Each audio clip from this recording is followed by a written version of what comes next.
You can do everything right in raising and caring for your animals, but if you don't get the marketing right, you could end up limiting your profit potential. Joining us now to talk about those profit opportunities and the overall drivers in the cattle market is Kevin Good with Cattlefax. Kevin, thanks for coming back to the show. Nice to be with you, Kevin.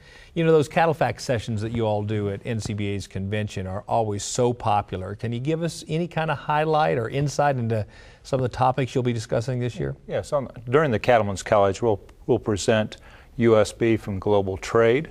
And within that, we'll discuss some of the changing trends that we're seeing from a global standpoint and discuss why that's important to the U.S. cattleman. Well, and I want to follow up on that. We hear a lot about the importance of international markets to us as U.S. cattlemen. Tell us just how important and how impactful those international markets are. If we looked at 2013, we're on pace to export roughly 10% of all the U.S. beef that's produced domestically. And that's going to be about 12% from a value standpoint of all beef. If you included variety meats, it takes it up to 14% of beef value. And if you take the hides included, it represents 17% of a fed steer or heifer's value is derived by exports. Those are serious dollars. I wanted to follow up on a couple of key countries that I've been reading a lot about. First of all, China. It sounds like we're importing a lot of product to China. And then a question about India. I hear they're becoming big beef exporters. Yep. As you think about China, we don't have direct access to China as far as exporting beef.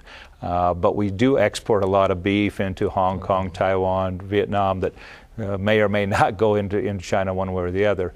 China is now the world's largest beef importer from all destinations, and just 12 months ago they were number 4 on that list. So they're a very big and growing destination for global beef. And what about India?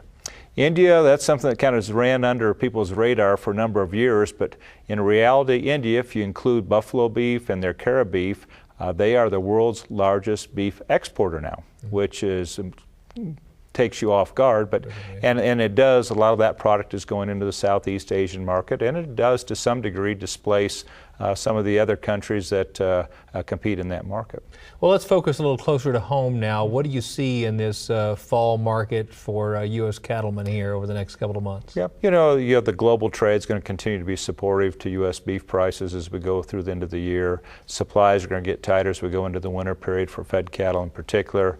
You know, seasonally, beef demand will get stronger as you go against the holidays. So, you know, we expect the Fed market to go ahead and push up to 130 or above, you know, on to new all-time highs. It's very likely that that's where we're going to be by the end of 2013. And we also need to recognize we've got a record corn crop coming in the bin right now, and instead of $7 to $8 corn that we had a year ago, we're going to have $4.50, $5 corn. And with that being the case, and the prospect for record high fed values going into 2014, calf and yearling values both are going to be exceptionally good going through the fall. Could be a pretty bullish market. Absolutely. It's good to see you again, Kevin. Thanks for your insights. Thank you. Great insights on the cattle markets will be shared at Cattlemen's College 2014. It all happens in Nashville, Tennessee at the 2014 Cattle Industry Convention and NCBA Trade Show.